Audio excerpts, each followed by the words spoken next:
इस क्वेश्चन के अंदर जो नई बात है ना, चलिए आप जरा देखें। अच्छा, अब मैंने ना करना तो वही है कि इसके अंदर एडजस्टमेंट करनी है, सारी चीजें नहीं करूंगा एडजस्टमेंट ट्रायल बैलेंस की, जो सीधी सीधी है वो कर देंगे, ठीक है। और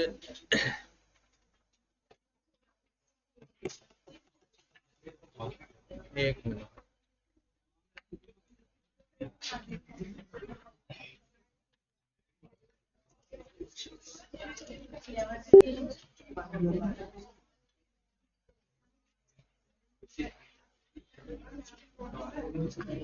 हाँ जी, असाइनमेंट है ना आपके पास या नहीं है? क्वेश्चन नंबर 11 नहीं है।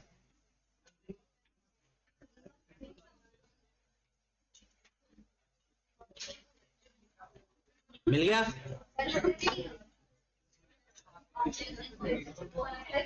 वो आ जाएगा, आप अपने पास जो क्वेश्चंस है ना वहां से। सबसे पहले following is the summarised balance of Umar traders for the year ended June 2021। Property plant and equipment 142 million और सामने उसके अक्यूमुलेटेड डेप्रिसिएशन भी बताई हुई है 66.5 मिलियन। आगे उसने डेट शायद ये छुप गई है कि डेट, अगर यहाँ पर ओपनिंग डेट है 1/7/20 है तो फिर इस साल की डेप्रिसिएशन लेनी है, और अगर क्लोजिंग डेट है तो इस साल की डेप्रिसिएशन, अब यहाँ 1/7/20 लिख रहे हैं। Inventory, trade debtors, prepayments, bank deposit account, bank current account, owners drawings, cost of sale. इसका मतलब है ये जो इन्वेंट्री है दैट इज, अब ये सवाल आसान हो गया।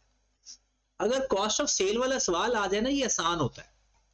अब हमने जो स्टॉक के अंदर एडजस्टमेंट करनी है ना, वो सीधी सीधी कॉस्ट ऑफ सेल वाली एंट्री पास करते जाए। स्टॉक बढ़ रहा है या स्टॉक कम हो रहा है, तो हमने एंट्री पास करते जानी। ये प्रॉब्लम तब आता है जब स्टॉक बाहर गिवन हो, क्लोजिंग स्टॉक। अब काम आसान हो गया ये। फिर उसके बाद operating expenses, financial charges, provision for bad debts, capital, long term loan, trade debts, accruals and sales.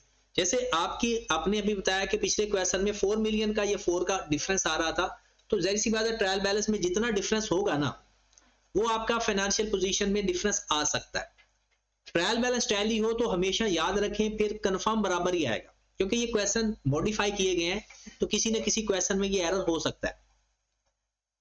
अब हम during the physical inventory count carried out June 21 following matters were identified which nothing has been recorded in the were noted for which nothing has been recorded in the books। कहते हैं ये चीजें books में record नहीं की हुई। हम check करते हैं कौन सी चीजें ऐसी हैं जो बुक्स में रिकॉर्ड नहीं की। पहली बात, goods having cost and selling price, having cost 4.2, selling price were withdrawn by the owner for his personal use। ये ऑनर ने पर्सनल यूज के लिए विदड्रॉ कर ली। हमने एंट्री क्या पास करनी? नहीं नहीं नहीं नहीं, entry drawings to cost of sale. असल में एंट्री पास होनी थी ड्राइंग्स टू परचेजेस। असल एंट्री क्या है? Drawings to purchases. अब परचेजेस तो गिवन नहीं, फिर परचेजेस की जगह क्या लिख देंगे? कॉस्ट ऑफ सेल, क्योंकि परचेजेस कॉस्ट ऑफ सेल के अंदर ही होती है। दोबारा सुन लें कि अगर अब एंट्री क्या पास करेगी? एंट्री हमारी पास होगी drawings debit, cost of purchase credit करना था ना। अब परचेज क्रेडिट, परचेजेस किसके अंदर होती हैं? कॉस्ट ऑफ सेल के अंदर। तो हम कॉस्ट ऑफ सेल लिख देंगे या परचेजेस लिख देंगे। कितनी अमाउंट है? किस अमाउंट से? 5.8 मिलियन से या 4.2 मिलियन से? 4.2 मिलियन से। कि सेल वैल्यू सिर्फ दो जगह पर आती है फॉर लाइफ, सेल रिटर्न की एंट्री में और सेल की एंट्री में, वरना जहां पर इसके अलावा जहां भी एंट्री पास करेंगे कॉस्ट से एंट्री पास होगी। तो अब हमारी ये 4 पॉइंट, अब इसने डायरेक्शन बता दी, ये ड्राइंग्स में जाकर और ये कॉस्ट ऑफ सेल में जाकर माइनस। ठीक होगी बात? ये हमारी एंट्री होगी complete. Next, goods costing 14 million were found damaged and would be sold at 90% of the purchase cost after incurring rectification cost 1.8 million। goods costing मतलब जब भी ऐसी सिचुएशन आती है ना, हम कुछ ऐसे लिखते हैं, ठीक है, कॉस्ट लिख लेते हैं, एनआरवी लिख लेते हैं। कॉस्ट कितनी है, एनआरवी बता सकते हो खुद से फाइंड करके। कहता है would be found damaged and would be sold at 90% of the purchase cost after incurring rectification cost 1.9 million। हर बंदा अपनी अपनी एनआरवी फाइंड करे, भला कितनी फाइंड करते हो आप, अपनी अपनी एनआरवी फाइंड करके बताओ कितनी फाइंड करते हो।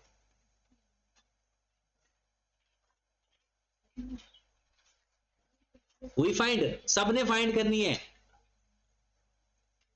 कितने का बिक सकता है, would be sold 90% of purchase cost, 14 का 90% लो, कितना 12 पॉइंट और minus 1 point 10 point 10 point. Okay की बात, हमें किस पे लिखना चाहिए था 10.7 से, लेकिन वो कहता है कि वो पहले जो लिखा हुआ है वो किस पे लिखा हुआ है 14 से, तो अपना क्लोजिंग स्टॉक कम कर दे ज्यादा, कितनी अमाउंट से। देखें, जो पहले से स्टॉक अवेलेबल होता है ना, वो कॉस्ट पे पड़ा होता है, और इसको लिखना किस पे था, कितना डिफरेंस आ रहा है 3. अब 3.3 की हम एंट्री क्या पास करेंगे, cost of sale debit stock 3.3।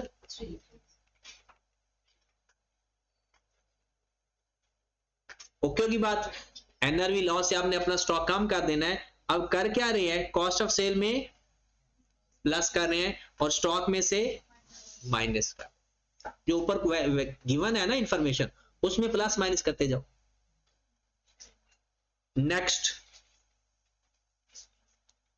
goods purchased on credit costing 3.5 million were returned to a supplier on 30th June 21। और ये कह रहे हैं कि हमने ये चीजें रिकॉर्ड नहीं की हुई, इसका मतलब है परचेज रिटर्न रिकॉर्ड नहीं की। तो परचेज रिटर्न की एंट्री क्या बनाओगे, account payable debit purchase return credit, और इसकी जगह क्या लिखेंगे, अगर कॉस्ट ऑफ सेल ना फाइंड की होती ना तो फिर हम वही लिखते जो नाम आ रहा है, लेकिन अब तो जो कॉस्ट ऑफ सेल के अंदर चीजें आ गई हैं और उसने हमें फाइंड करके दे दिया है, अब नाम ही कॉस्ट ऑफ सेल का लिख देना, बस वही डेबिट क्रेडिट कर देना। कितनी अमाउंट है, अब मुझे बताएं ये किधर जा रही है, कहां जा रही है, अकाउंट पेएबल में माइनस और कॉस्ट ऑफ सेल में minus, cost of cell credit हो रही है। क्रेडिट होने का मतलब है कम हो रही, क्योंकि एक्सपेंस नेचर की है ना। नेक्स्ट, ये बात खत्म होगी, क्लियर होगी बातें, ये ऊपर ही उसके अंदर प्लस माइनस करके जाकर हम अपना फाइनल अकाउंट का सवाल हल करेंगे। अ payment of ₹7.2 million being 40% of yearly maintenance contract commenced from 1st October 2020 was included in prepayment, remaining amount is payable on the completion of the contract। इस नस्ल की एडजस्टमेंट हमने कल भी की थी, वो 9 मंथ वाली।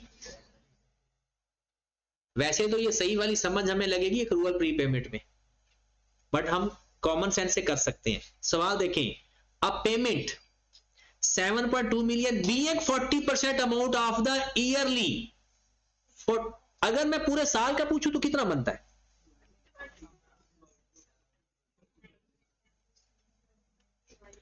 टोटल कितना बन रहा है, ये 40% है, 40 पे डिवाइड कर देते, 100 से मल्टीप्लाई, कितना, ये पूरे साल का है, ये कितना है पूरे। अब आगे देखते हैं किस दिन से स्टार्ट हुआ, 1 अक्टूबर से, और ये पैसे 18 या 7.2 इंक्लूडेड इन प्रीपेमेंट। प्रीपेमेंट में कितनी अमाउंट शामिल है? 7.2 million. Remaining amount is payable, अभी बाकी पैसे हमने पे नहीं किए। अब हमने ये देखना है हमारा काम कितना हो गया। अगर कम काम हुआ है तो प्रीपेड होगा, और काम ज्यादा हो गया तो अक्रूड होगा। 1 अक्टूबर से लेकर टाइम काउंट करो कितना बनता है। 1 अक्टूबर से लेकर हमारा ईयर एंड क्या है? जून 21। 9 मंथ की टोटल कितनी पेमेंट बनती है? 9 मंथ की 18 पूरे साल की है 13 पॉइंट। उसने कितनी की हुई है? और वो भी प्री पेमेंट में लिखा हुआ है। एक्सपेंस कितने बनते हैं टोटल? 13 पॉइंट। ये बात समझ लगी है? 18-12 महीनों की है टोटल। हमने टाइम काउंट किया, 9 मंथ गुजर चुके हैं, बाकी पैसे उसने नहीं पे किए। वो कहता बाकी जब पूरा साल गुजरेगा तब दूंगा। एक्सपेंस बन गए 18 को हमने 12 पे डिवाइड किया, मल्टीप्लाइड बाय 9 से किया। 13.5 मिलियन के एक्सपेंस हो चुके हैं, लेकिन हमने पे कितने किए हैं?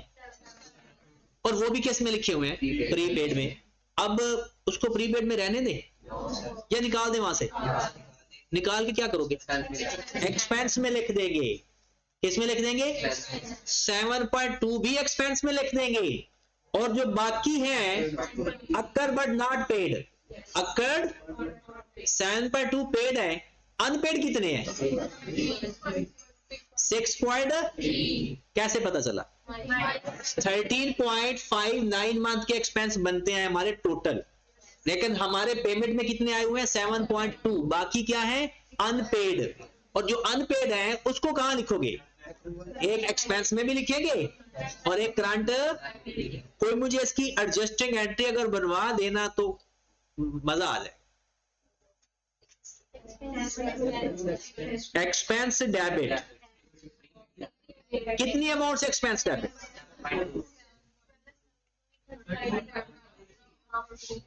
एक्सपेंस तो सारा हो चुका है, अक्कर कितना हुआ है? 9 मंथ का। प्री पेमेंट से निकाला कितना? बाकी कैश क्रेडिट करूं या क्रूड एक्सपेंस क्रेडिट करूं?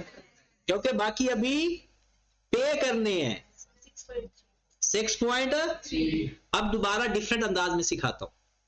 ये जिसको समझ लगी है बहुत अच्छी बात है, जिसको नहीं समझ लगी उनके लिए पहले जो 7.2 प्रीपेड में पड़ा है उसको वहां से निकालना है या नहीं? उसको एक्सपेंस में लिखना है या नहीं? उसकी एंट्री पास होगी, एक्सपेंस में लिखेंगे तो एक्सपेंस डेबिट, और प्रीपेड से निकालेंगे तो प्रीपेड कितनी अमाउंट? क्या इतना ही एक्सपेंस बनता है या कुछ और भी है जो अभी तक पे नहीं किया? और जो पे नहीं किया एक्सपेंस में ऐड करंट लायबिलिटी, एक्सपेंस में ऐड और करंट लायबिलिटी, वो कितना है? अब एक्सपेंस डेबिट टोटल 13.5 मान है। प्रीपेड में से माइनस और एक्रूड में, तो आपके पास ये हो जाएगा एक्सपेंसेस में ऐड।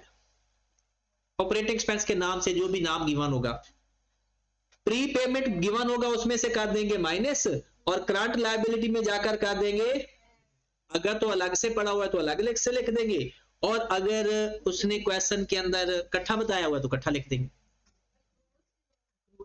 ये गिवन होगा कोई ना कोई नाम तो उसके अंदर ही जाकर प्लस कर देना, और प्रीपेड गिवन होगा उसमें से। समझ लग गया? तो अगर ये समझ लग गया तो मैं तो कहता हूं फिर हम अक्रूवल एंड प्री पेमेंट का चैप्टर करते ही नहीं है। उसमें भी यही है सारा, उसमें यही बताना होता है लायबिलिटी एसेट में क्या लिखना है और इनकम या एक्सपेंस में कितना लिखना है। आ जाए तीसरे नंबर पे, the bank deposit account was open on 1 October for 1.5 years. ये इंटरेस्टिंग चीज है। Bank deposit account, current account हमेशा करंट एसेट होता है, करंट अकाउंट हमेशा करंट एसेट होता है, ये बात याद रखिए। डिपॉजिट अकाउंट के बारे में सोचना पड़ता है। आपने 1 अक्टूबर 2020 को, ये प्योर कॉन्सेप्ट है, मैं जानना चाहता हूं कि आपको कितना पता चला इस बात का। मुझे सिर्फ इतना बता दें, डिपॉजिट अकाउंट आपने 1.5 साल के लिए ओपन करवाया 1 अक्टूबर 2020 को, बताओ ये करंट एसेट में आएगा या नॉन करंट एसेट में? एक मिनट, तसल्ली से, कोई जल्दी नहीं है, नहीं जल्दी है रोहान, इसमें करंट में आएगा, करंट में आएगा, नॉन करंट में आएगा। मानूर, फाजिला, करंट में आएगा। अब सुने, कौन सा पैरामीटर रखना होता है, आपने देखना है ईयर एंड पे 1 अक्टूबर को हमने 1.5 साल के लिए अकाउंट ओपन किया, लेकिन हमने 1 अक्टूबर को नहीं टाइम काउंट करना, हमने टाइम काउंट करना है 30 जून 21 को। 9 महीने गुजर चुके हैं, 1.5 साल में से 9 महीने तो गुजर गए हमारे साल के अंदर ही, बाकी बच कितना गया टाइम, और 15, 1.5 साल में 18 महीने होते हैं, 9 महीने गुजर चुके हैं, बाकी 9 महीने रह गए। इसका मतलब है ये करंट एसेट में आएगा। कहां पर देखना है, ईयर एंड पे बाकी कितना है, पहले नहीं देखना, चाहे आपने 6 साल पहले क्यों ना लिया हो, ईयर एंड के बाद टाइम कितना है। तो ईयर एंड के बाद टाइम कितना आ रहा है, 9 मंथ। एक कहानी खत्म, ये किधर आएगा, करंट एसेट में। दूसरी कहानी शुरू, 12% इनकम मिल रही है आपको इसके ऊपर। आगे देखते हैं, interest is credited by every 6 month, interest received was credited to जालिम अकाउंट, मतलब सेल अकाउंट। ये बात पता नहीं आपको याद है कि नहीं, जब वो कह देना कि इसमें क्रेडिट कर दिया, इसमें क्रेडिट कर दिया, इसका मतलब है उसने डेबिट और क्रेडिट कर चुका है। फिर अब सुनिए, 12 per annum interest is credited every 6 month, every 6 month, हर 6 महीने बाद, 1 अक्टूबर से लेकर 1 अप्रैल तक 6 महीने वो रिसीव भी हो गए होंगे और उसने क्रेडिट भी कर दिए, लेकिन 3 महीने का इंटरेस्ट एक्रूड में आएगा। 2 कहानियां चल पड़ी। पहली बात, उस जालिम ने क्या किया, जो इंटरेस्ट मिला है कैश डेबिट सेल क्रेडिट कर दिया, ये किया हुआ ना। क्या लिखा हुआ है, इंटरेस्ट रिसीव्ड, थोड़ा साफ कर दूं, कुछ लोगों को छोटी आंखें होंगी मोबाइल देख देख के। Interest received was credited to sale, interest received 6 महीने या पूरे 9 महीने, 6 महीने, क्योंकि एक 6 महीने हमारे साल के अंदर एक्सपायर हो रहे हैं, दूसरे 6 महीने एक्सपायर अभी। अब जरा जी मैं पहली एंट्री पास करने लगा हूं, sale account debit interest income credit, 6 महीने का इंटरेस्ट बनाओ जरा, कितना बनता है 6 महीने का, बस वो कितना है हमारा डिपॉजिट अकाउंट की value, 40 multiplied by 12%, 40 multiplied by 12%, multiplied by 6 by कितना 2 और 3 महीने का interest accrued but not received भी है।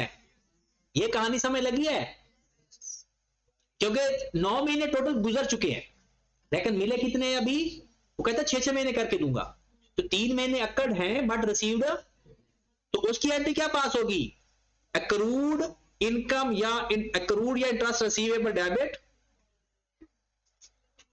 और इंटरेस्ट इनकम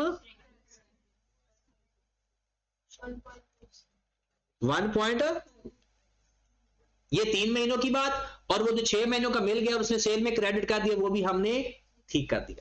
अब यह जाएगा किधर किधर, सेल में माइनस, इंटरेस्ट इनकम में, इंटरेस्ट इनकम में, और एक्रूड इंटरेस्ट करंट एसेट में जाकर प्लस डेबिट हो रहा है, करंट एसेट में।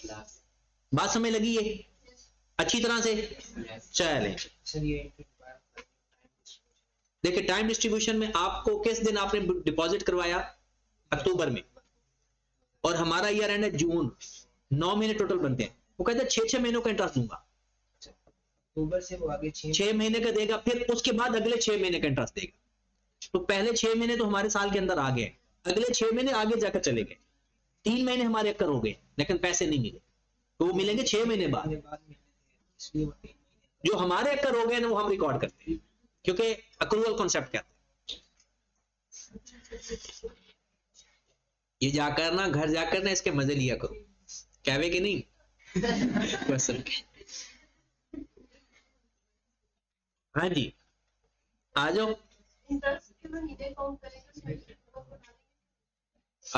बिल्कुल डालेंगे, 9 महीने लेंगे ना। हमने 6 और 3 करके लिया है, हमने 6 और 3 करके किया है। 6 का अलग कर दिया, जो सेल में शामिल किया है उसको सेल से निकाल दिया, और जो बाकी रिसीवेबल है उसको अलग लिख दिया। आगे आगे जी बीआरएस नहीं आती है, देखो जरा बीआरएस आपके क्वेश्चन के अंदर भी आ गई। फाइनल अकाउंट का सवाल है और बीआरएस के अंदर है। अब जरा खामोशी प्लीज। आए क्या आपकी किताब के सवाल और इस असाइनमेंट के सवाल अगर आपको समझ से आते हैं, समझ से आ जाते हैं, और फिर भी आपका पेपर में सवाल समझ ही नहीं लगता, फिर आपको ये छोड़ देना चाहिए, क्योंकि फिर आपने मैंने कुछ टेक्निकल डिफॉल्ट है। ठीक है ना, फिर ऐसे ही गंदे चार्टर्ड अकाउंटेंट बनोगे। आगे चलते हैं।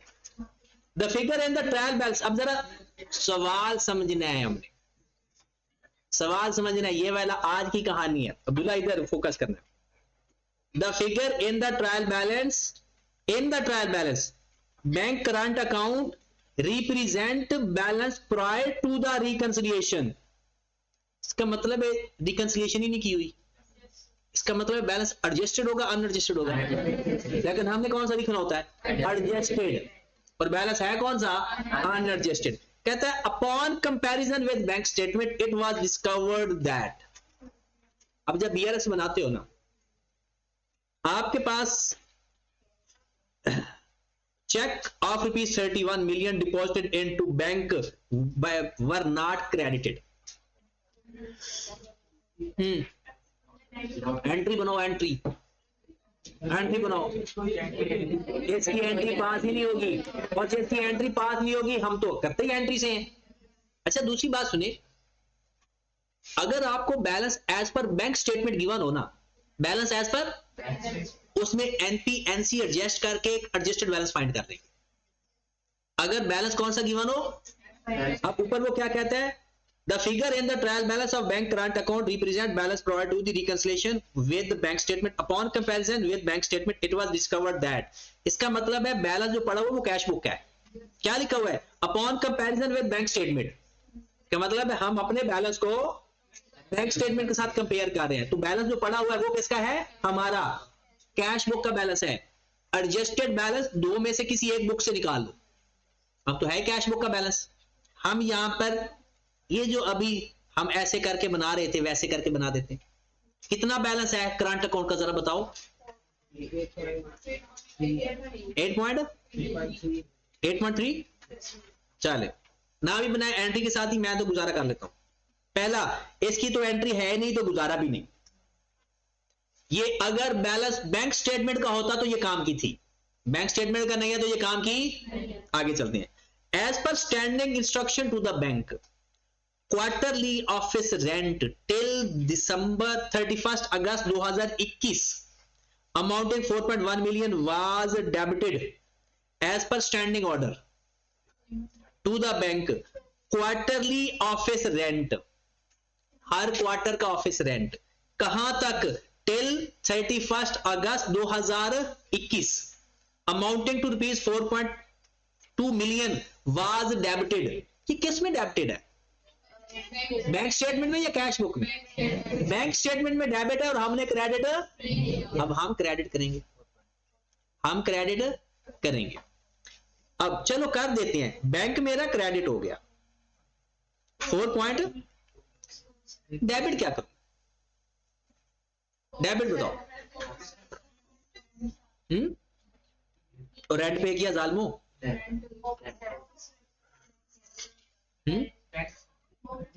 कितने टाइम का है ये, 4 महीने, क्वार्टर में 4 महीने होते हैं, कितने होते हैं, 6 ढाई, क्वार्टर में कितने महीने होते हैं, एक बार 3, क्वार्टर में महीने कितने होते हैं, 4 हो या 3।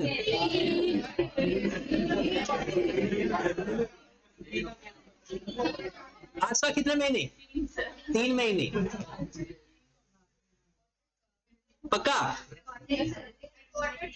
4 क्वार्टर होते, महीने 3 होते, और जिसके क्वार्टर के 4 महीने हैं तो उनका साल 16 महीनों का होगा। 4 क्वार्टर 3-3 महीनों का आता है। अच्छा, अगर ये आप लोगों ने सही एंट्री बता दी ना तो मैं आपको ये नहीं दूंगा। बताएं, अब जरा दोबारा सुनिएगा, कोई शक्ल ही नहीं नजर आ रही जैसे पूछूं। चले, आपने ऑफिस रेंट दिया हुआ है, वो कब तक का दिया हुआ है? 31 अगस्त 2021 तक का, लेकिन 3 महीनों का गिवन है। मेरा बैंक क्रेडिट हो जाएगा, डेबिट मेरा होगा प्रीपेड रेंट और रेंट। कौन कौन से महीनों का दिया हुआ है रेंट पता है? जून, जुलाई, अगस्त। जून, जुलाई, अगस्त। उसके अंदर हमारा तो 1 महीना आ रहा है और 2 महीने क्या आ रहे हैं? प्रीपेड। बैंक को हमने कहा था मेरा 3 महीनों का रेंट पे कर देना, उसने रेंट पे कर दिया, मुझे नहीं पता चला था। अब बैंक स्टेटमेंट से कंपैरिजन से पता चला कि मेरा बैंक 4.2 मिलियन से क्रेडिट हुआ हुआ है, मतलब उसने डेबिट किया है, हमने क्रेडिट करना है। लेकिन वो क्यों हुआ है? रेंट पे किया है।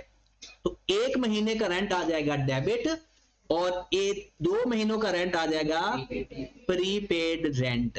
4.2 को किस पे डिवाइड करोगे? 3 पे आएगा 1.4 और 2.8। समझ नहीं लगी? क्वार्टर का रेंट पेड था, हमें नहीं पता था। अब हमने कैश बुक में क्रेडिट साइड पर लिखेंगे, बैंक में से माइनस करेंगे। अब इसकी खुद बता रहा है मैंने किधर जाना है, बैंक से माइनस, प्रीपेड में करंट एसेट में ऐड और एक्सपेंस में ऐड। अलग से रेंट पड़ा हो तो उसमें ऐड कर देना, और अगर इकट्ठा पड़ा हो तो उसमें ऐड कर देना। ये बात समझ लगी? अभी ये एक एंट्री है बीआरएस की। बैंक चार्जेस 0.2 मिलियन वर डेबिटेड। क्या कर रहे हैं हम? बैंक चार्जेस डेबिट और बैंक को कितनी अमाउंट से? 0. अब बताएं ये बैंक चार्जेस किधर जाएंगे? Finance cost. किसमें जाएंगे? बैंक चार्जेस कह लो, फाइनेंस कॉस्ट कह लो, वहां जाकर प्लस हो रहे हैं माइनस, बैंक में क्या हो रहा है? और अगर आप लोग इधर लिखना चाहते हो ना यहां पर, तो बैंक चार्जेस कितने हैं? 0 और पहले वाले कितना था? 4 यही होगा ना। आगे बढ़ते हैं,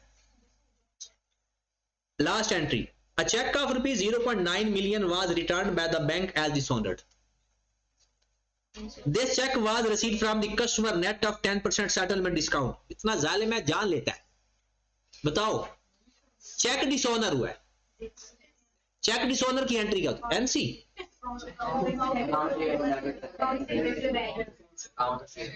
चेक रिसीव डिसऑनर हो गया। अब सुनिएगा, अच्छा एक बात मुझे बताएं कि जब चेक मुझे मिला था उसकी एंट्री हो चुकी है। एंट्री मैं लिखने लगा हूं, आपने बस कंफर्म करना है कि दोनों में से ये कौन सी एंट्री सही है। एक एंट्री, चेक मुझे मिला कस्टमर से, तो मैंने एंट्री पास कर दी थी बैंक डेबिट अकाउंट रिसीवेबल। कितनी अमाउंट है? 0.9। एक मिनट, अभी ये एंट्री पास हो चुकी है, अभी मैं रिवर्स की बात नहीं कर रहा। एक एंट्री ये बन सकती थी, बैंक डेबिट 0.9, डिस्काउंट अलाउड या सेल्स 0.1 और अकाउंट रिसीवेबल 1। इन दोनों में से कौन सी एंट्री ठीक होगी? जब पैसे मिले थे उस दिन की बात कर, नीचे वाली क्योंकि डिस्काउंटेड है। अब इंटरेस्टिंग बात है, दोनों में से कंडीशनल दोनों ठीक है। अगर पहले एक्सपेक्टेड टू रिसीव था और अब पैसे मिल गए तो एंट्री बनेगी ये। पहले एक्सपेक्टेड नहीं था और उसने डिस्काउंट ले लिया तो एंट्री बनेगी ये। बात समझ रहे हो? ये क्वेश्चन क्योंकि पुराना है, उसमें एक्सपेक्टेड नॉट एक्सपेक्टेड नहीं होता था, तब एंट्री ये होती थी। अब ये दोनों पॉसिबल है, पहले एक्सपेक्टेड था तो हमने फुल अमाउंट लिखी होगी या रिड्यूस, और अब पैसे मिले होंगे तो कौन सी एंट्री पास की होगी? ये वाली। और अब ये वाला डिसऑनर हो गया तो ये वाली रिवर्स होगी, और अगर नीचे वाली एंट्री पास किया तो चेक डिसऑनर हुआ है तो नीचे वाली एंट्री रिवर्स होगी। तो डिपेंड करता है कि एक्सपेक्टेड था या एक्सपेक्टेड, अब हम पास कर रहे हैं एक्सपेक्टेड नहीं था, तो कौन सी एंट्री रिवर्स करेंगे चेक डिसऑनर में? अब क्या करेंगे, अकाउंट रिसीवेबल डेबिट, बैंक भी क्रेडिट और सेल भी 1 0.9 0. अब जाओ किधर जा रहा है ये, अकाउंट रिसीवेबल में, बैंक में से, सेल में से ऐड होगा, सेल में भी प्लस होगा, समझ रहे हो? अब बैंक में से कितना माइनस होगा, 0.9, बैंक तो इतने से क्रेडिट हो रहा है ना, खत्म। अब यहां से एडजस्टेड बैलेंस फाइंड कर लो, या सिंपल जो बैलेंस 8.3 है उसमें जो जो वैल्यू जहां जहां जा रही है लिख दो जाकर। बैंक में क्या कर रहे हो भला आप, बैंक में ये देखो जरा, 4.2 माइनस करोगे, 0.2 भी माइनस करोगे और 0. ये बैंक का बैलेंस आ जाएगा। रेंट में जाकर 1.4 ऐड कर देंगे, प्रीपेड में 2.8 ऐड कर देंगे, फाइनेंस कॉस्ट में, अकाउंट रिसीवेबल में और सेल में जो एंट्री बनती जा रही है, जिधर जा रही है ले जाओ। Next, on 30th June 2021 fully depreciated asset costing 8.2 million with the residual value 2.1 million was ए वाले का, ए वाली क्या है एंट्री, क्या है, बैंक ने क्रेडिट नहीं किया, क्या मैं डेबिट कर चुका हूं, क्या मैं डेबिट कर चुका हूं या नहीं, परेशान क्यों हो गया, क्या मैं डेबिट कर चुका हूं या नहीं, मैं कर चुका हूं, बैंक ने अभी तक क्रेडिट नहीं किया, क्योंकि बात ही वही होती है ना, एनसी होता ही वही है, मैं डेबिट कर चुका, बैंक ने क्रेडिट, मैं तो डेबिट कर चुका हूं, मैं क्या करूं, बैंक स्टेटमेंट में ठीक होना जाकर, तो हम बैंक को तो रिस्पॉन्सिबल ही नहीं होते, हमने कैश बुक में देखना हुआ है या नहीं, क्योंकि हमारे अकाउंट्स कैश बुक से बनते हैं, तो कैश बुक में ये रिकॉर्डेड है, तो ओके है। फिर सर हमारे बैंक के बैलेंस कम है, क्यों बैलेंस कम होगा, क्योंकि वो एक्चुअल में तो हमने पैसे ले लिए हैं ना, बैंक ने भी क्रेडिट नहीं किया, कस्टमर ने तो चेक दे दिया हमें, तो हमने तो कर दिया ना, वो बैंक और हमारा मामला रह गया, तो हमने बैलेंस प्लस करके लिखना है।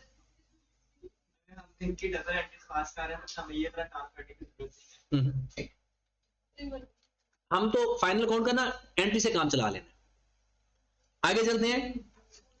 अच्छा, ये जो चीज है ना, 5वीं एंट्री है हमारे सिलेबस में नहीं, अब पहले जमाने में होता था, अब नहीं है कि वैसे देख लेते हैं कि अगर हम कुछ कर सकते हैं तो कर देते हैं इसका।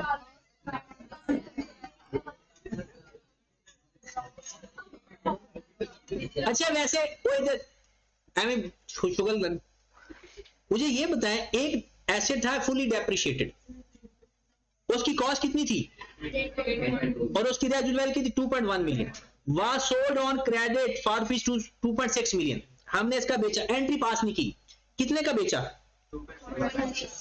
बैंक या कैश डेबिट कर दें, पैसे तो इतने आएंगे ना,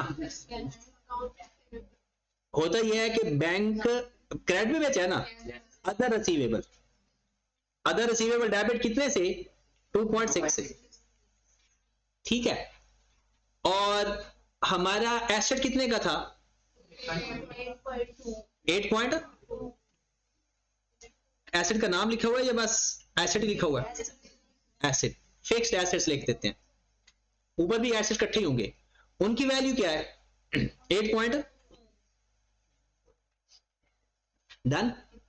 अच्छा, जो एसेट हमारा चला जाए ना, हम उसको क्रेडिट कर देते हैं, खत्म हो गया ना, और उसकी अक्यूमुलेटेड डेप्रिसिएशन अक्यूमुलेटेड डेप्रिसिएशन में पड़ी होती है, उसको भी खत्म करते हैं। फिर अक्यूमुलेटेड, जब एसेट ही खत्म कर दिया तो फिर उसकी अक्यूमुलेटेड डेप्रिसिएशन भी खत्म कर देते हैं, तो उसकी अक्यूमुलेटेड डेप्रिसिएशन क्या कर देंगे, आप बस ये बता सकते हैं कि उसकी अक्यूमुलेटेड डेप्रिसिएशन होगी कितनी, फुली डेप्रिशिएटेड है, एक एसेट फुली डेप्रिशिएटेड है तो उसकी अक्यूमुलेटेड डेप्रिसिएशन कितनी होगी, बताओ जरा, कॉस्ट या डेप्रिशिएबल अमाउंट, उसकी सारी डेप्रिसिएशन क्या होगी, कॉस्ट या डेप्रिशिएबल अमाउंट?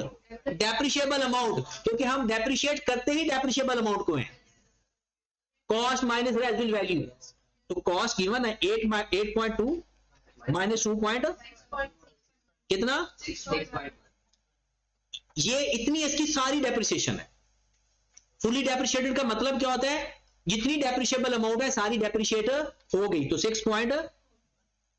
अगर ये बराबर आ जाए तो ठीक है, बराबर नहीं आएंगे तो या तो वो गेन ऑन डिस्पोजल होगा या लॉस ऑन डिस्पोजल होगा। अब बताएं किस साइड पर डिफरेंस आ रहा है? ऊपर कितना आ रहा है और नीचे क्या आ रहा है, तो किस साइड पर आएगा? क्रेडिट साइड पर, और क्रेडिट साइड पर लॉस आएगा गेन, गेन आएगा कितने का? एंट्री पास हो गई। अब देखें अदर रिसीवेबल में, अक्यूमुलेटेड ऑप्शन में से, फिक्स्ड एसेट में से, और अदर इनकम में खत्म। चले सर ये जो हमारे ट्रेड है जी, नहीं आपने तो कर दिया। अब किधर? नहीं आप तो कर देंगे ना, आप तो कर देंगे ताकि सवाल तो आता है। सर ये जो ट्रेड रिसीवेबल जो अकाउंट रिसीवेबल है, अकाउंट रिसीवेबल को मैंने हुआ कि ये मशीनरी है इसको ट्रेड रिसीवेबल वो होते हैं जो गुड्स वाले होते हैं, बाकी सारे ही दूसरे होते हैं।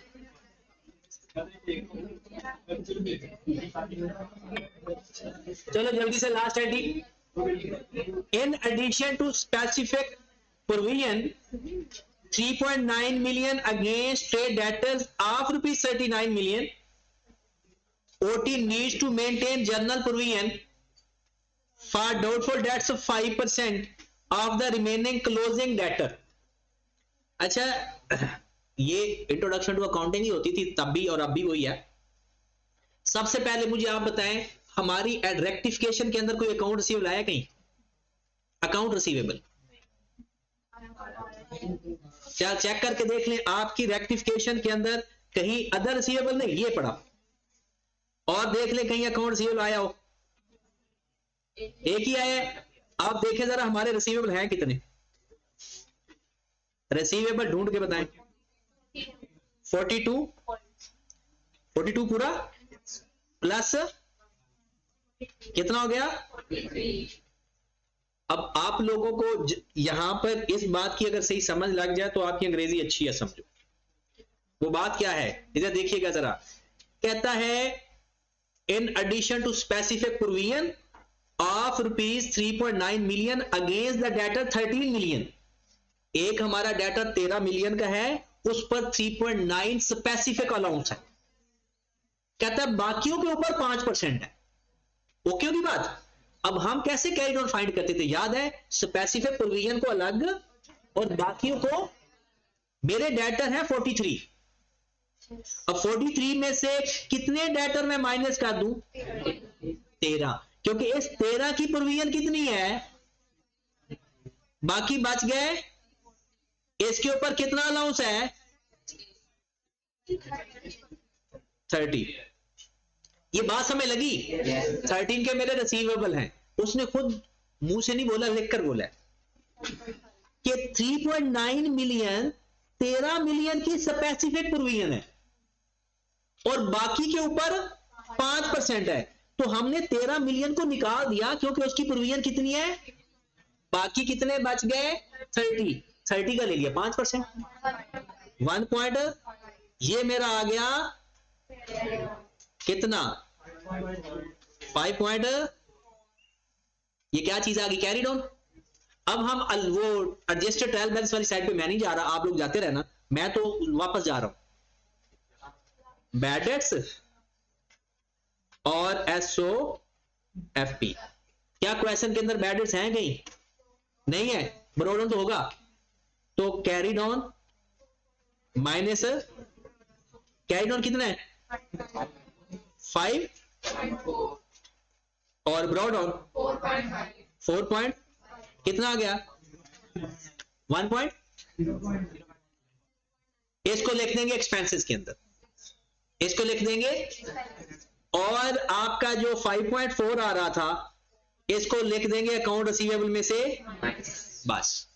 हम अपनी कहानी पे जाते हैं इसी तरह से। अगर एडजस्टेड ट्रायल बैलेंस करना है तो बोला क्या करते, 0.9 से एंट्री पास करते, अलाउंस बढ़ गया है तो बैड डेट्स कर देते डेबिट और अलाउंस फॉर बैड डेट्स कर देते क्रेडिट। कितनी अमाउंट से, ये जाकर एक्सपेंस में ऐड कर देते, ये अलाउंस में ऐड कर देते, अलाउंस में ऐड करते तो ये बन जाता 5.4 ही, ब्रॉडऑन में ये ऐड कर देते तो आपका ब्रॉडऑन ये पड़ा था ना, ये ऐड कर दे तो ये क्या बन जाता, वही कैरिड ऑन बन जाता। ओके होगी बात। कल वाला सवाल और आज वाला सवाल, और इसके बाद सिर्फ एक क्वेश्चन समझ लो या एक एडजस्टमेंट समझ लो, इसके बाद आपके फाइनल अकाउंट के अंदर इससे बड़े सवाल नहीं मिलेंगे आपको, यहां क्या कभी भी नहीं जिंदगी में शायद मिले, यही सबसे बड़े सवाल है। अब आपकी एंड तक इस जैसे सवाल आपको नहीं मिलने, समझ गए हो तो जनती क्वेश्चन है ये।